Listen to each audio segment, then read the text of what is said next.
भाई कौन लोग हैं जिनके एक फोन पे 5 से 10 हज़ार लोगों की भीड़ इकट्ठा होगी। एक तरह से ऐसा लगता है कि जब भीड़ तंत्र का दबाव पुलिस प्रशासन के ऊपर हो। कि कौन ऐसा मतलब इतना कद्दावर हो गया कि आपकी सरकार में आपकी पुलिस को कोई कंट्रोल कर रहा है। माहौल में जो फिजा खराब हुई है, मैं तो उन्हें चिन्हित करवाना चाहता हूँ कि इन्होंने की है और किसने पथराव किया।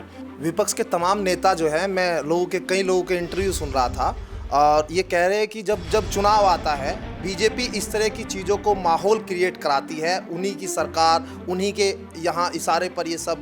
पुलिस ने कार्रवाई की थी। अगर वो 10 हज़ार की भीड़ इकट्ठा होकर पथराव ना करती तो मैं क्यों जाता? मुझे जाना ही नहीं था। गलती उसकी हुई, उसे तो सजा मिल गई, वो जेल चला गया एक लिखने पे, एक कमेंट लिखने पे। लेकिन माहौल खराब करने का तो दूसरे लोगों ने प्रयास किया ना। नमस्कार, स्वागत है आपका न्यूज 80 पर। मैं हूं आपके साथ राहुल राणा। उत्तर प्रदेश में 9 सीटों पर चुनाव को लेकर कार्यक्रम अब जारी हो चुका, लेकिन उपचुनाव से ठीक पहले मुजफ्फरनगर की फिजा कौन बिगाड़ना चाहता है, बहराइच में आखिर क्या हो रहा है, और जो यति नरसिम्हानंद महाराज का जो बयान था, इन तीनों बयान को क्या ये उपचुनाव से ठीक पहले होना ये किस ओर इशारा करता है। दरअसल मेरे साथ बातचीत करने के लिए डॉक्टर संजीव बालियान है, पूर्व केंद्रीय राज्य मंत्री है और कद्दावर नेता भारतीय जनता पार्टी के। पश्चिम उत्तर प्रदेश पर आपकी पूरी पैनी नज़र होती है। मैं सीधे सवाल यही पूछना चाहता हूं कि आखिर मुजफ्फरनगर को सुलगाना कौन चाहता है। एक मेरे विचार से तो छोटी बात थी। शायद ही कोई दिन ऐसा जाता हो जब से सोशल मीडिया का जन्म हुआ है कि किसी दिन किसी के ऊपर कोई टिप्पणी ना करता हो। पॉलिटिकल लोगों के ऊपर भी होती है। और अब एक नया ट्रेंड शुरू हुआ है कि धार्मिक भावनाओं के आधार पर टिप्पणी होती है। उसमें ज़्यादातर तहरीर जाती है, मुकदमे दर्ज होते हैं, पुलिस मुकदमा दर्ज करके कार्रवाई करती है। ऐसी एक टिप्पणी त्यागी नाम के एक युवक ने बुढ़ाना में की, वो गलत थी। सबने कहा, पुलिस उनके घर गई, मुकदमा दर्ज हुआ, उसके परिवार ने पुलिस को सुपुर्द कर दिया। आप ले जाइए, जो भी कानूनी कार्रवाई कीजिए। यहाँ तक सब ठीक है। परिवार की भी अच्छी बात है कि उन्हें तुरंत सुपुर्द किया, नहीं तो ऐसे केस में लोग भागते हैं, हम बहुत से देखते हैं, बहुत बार। उसके बाद जो हुआ वो अप्रत्याशित था। 5 से 10 हज़ार लोगों की भीड़ इकट्ठा होना, सड़क जाम कर देना।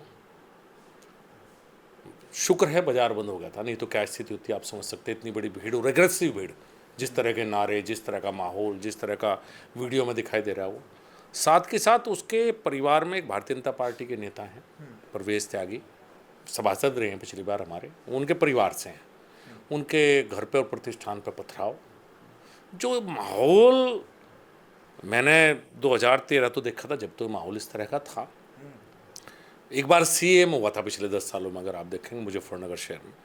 नहीं तो हमारे कोई भी विवाद रहे हों, किसी तरह से इस तरह का माहौल मैंने 10 सालों में कभी नहीं देखा। तो मुझे तो ये सवाल तो मेरा है जो आपने किया है, आज मैंने प्रशासन से भी सवाल पूछा है, भाई कौन लोग हैं जिनके एक फ़ोन पे 5 से 10 हज़ार लोगों की भीड़ इकट्ठा होगी। एक फर्जी बात फैलाई गई कि त्यागी को छोड़ दिया गया, उसको गिरफ्तार किया गया, उसे पेश किया गया, जबकि ये जमानती धाराओं में अपराध है, उसके बावजूद उसको जेल भेज दिया गया, कोई नहीं बोला। लेकिन मुकदमा दर्ज होने के बावजूद जिन लोगों ने पथराव किया, वो भी वीडियो है पथराव की। जिन लोगों ने उपद्रव किया उनके बारे में पुलिस मौन है। एक तरह से ऐसा लगता है कि जब भीड़ तंत्र का दबाव पुलिस प्रशासन के ऊपर हो। यही मैंने आज कहा कि भाई कौन लोग हैं, इन्हें ढूंढो।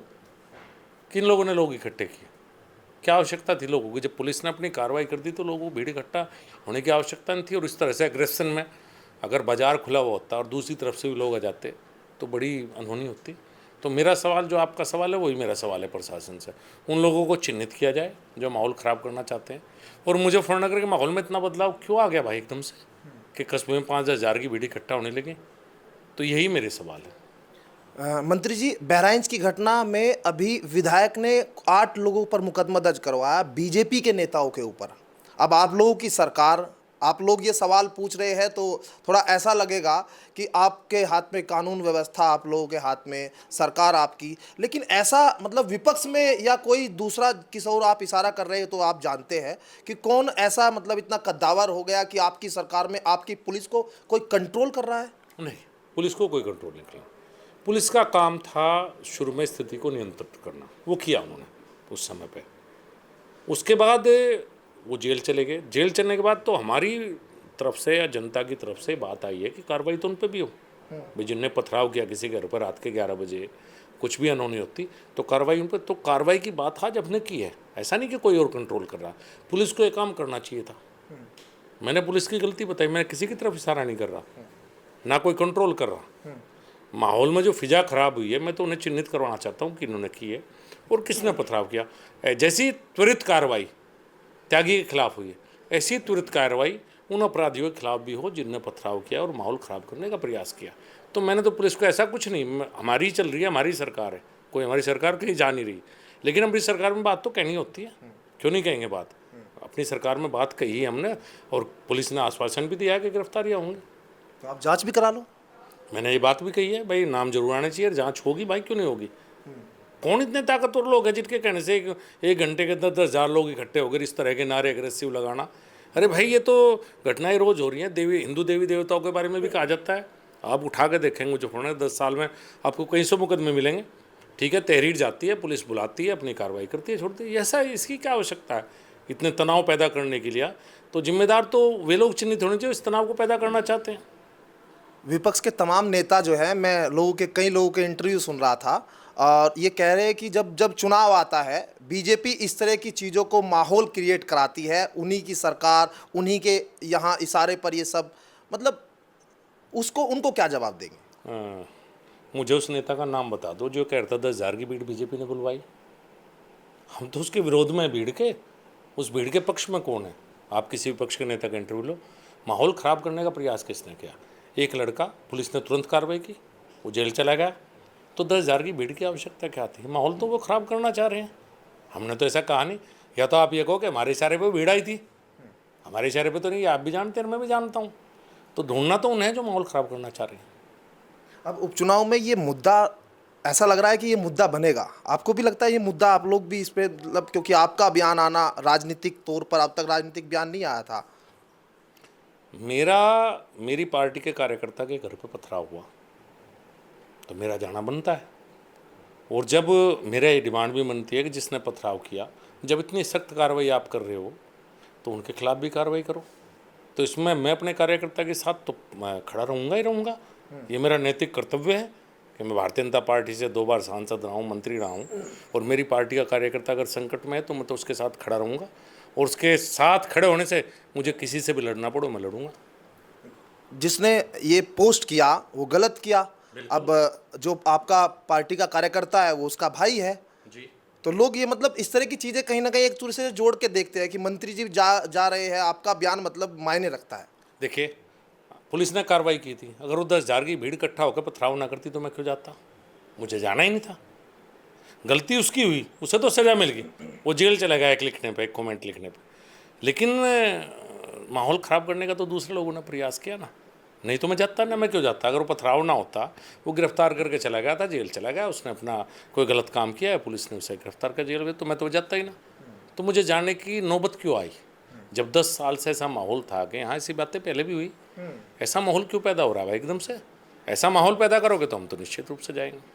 आपने 10 साल वाली बात जब कही तो ऐसा लगा कि 10 साल तक आप सांसद थे, अब 10 साल के बाद में विपक्ष के लोग सांसद, मतलब इशारा आपका उधर है क्या? नहीं, मेरा देखिए, अब कोई भी हो वो उनकी बात है, मेरा इशारा किसी की तरफ नहीं। ना मैं इस बारे में किसी का आरोप प्रत्यारोप किसी के ऊपर करना चाहता, ना मुझे करना चाहिए। मैं किसी को इसमें, मैं तो खुद चाहता हूँ कि पता लगे कौन लोग हैं जिनने इकट्ठा किया। हाँ, ये ज़रूर है कि कभी भी 10 साल में ऐसी कोई नौबत आई, मात्र एक बार नौबत आई है CA में, तो मैं शिव चौक पर खड़ा रहा। जब तक सारी भीड़ शांत नहीं हुई मैं सड़क पर खड़ा था। मैंने कभी मुजफ्फरनगर के लोगों को अकेला नहीं छोड़ा। तो मैं अपनी बात कहता हूँ, मुझे दूसरे पे आरोप लगाने की कोई आवश्यकता नहीं, ना मैं किसी के ऊपर आरोप लगाना चाहता। अब उपचुनाव है, चलिए थोड़ा सा आप उस पर भी बता दीजिए कि क्या उपचुनाव में आप लोगों की तैयारी, और मतलब अभी तो जीतने के लिए मतलब आपको क्या दिखाई दे रहा है समीकरण की, अगर मैं समझूँ? समीकरण ठीक है। देखिए, समीकरणों से जीत होती है, इसमें कहीं कोई दो राय नहीं है आज के दौर में। और सीट राष्ट्रीय लोकदल के पास गई है, शायद 1-2 दिन में उम्मीदवार हो जाएगा।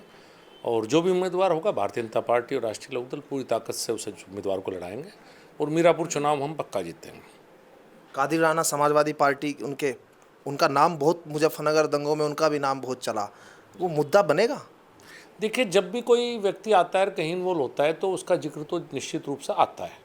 अब वो कितना बढ़ेगा कितना नहीं बढ़ेगा तो जनता के हाथ में तय करना है। कोई नेता मुद्दे नहीं बनाते, जनता मुद्दे बनाती है। तो आप लोग छेड़ेंगे ना चर्चा को उसको? मैं नहीं छेड़ूंगा, कोई और छेड़ेगा। बात तो कहीं ना कहीं से निकल कर आएगी आएगी। चलिए, बहुत शुक्रिया बातचीत करने के लिए। और डॉक्टर संजीव बालियान जी इशारों इशारों में बहुत कुछ कह भी गए हैं, और उत्तर प्रदेश का उपचुनाव अब किस तरह से सियासी सरगर्मी यहाँ बढ़ेगी और किस तरह के मुद्दे रहेंगे, आप शुरुआती दौर से समझ सकते हैं। मेरे सहयोगी ऋतिक बालियान के साथ मैं राहुल राणा, न्यूज़ 18 मुजफ्फरनगर।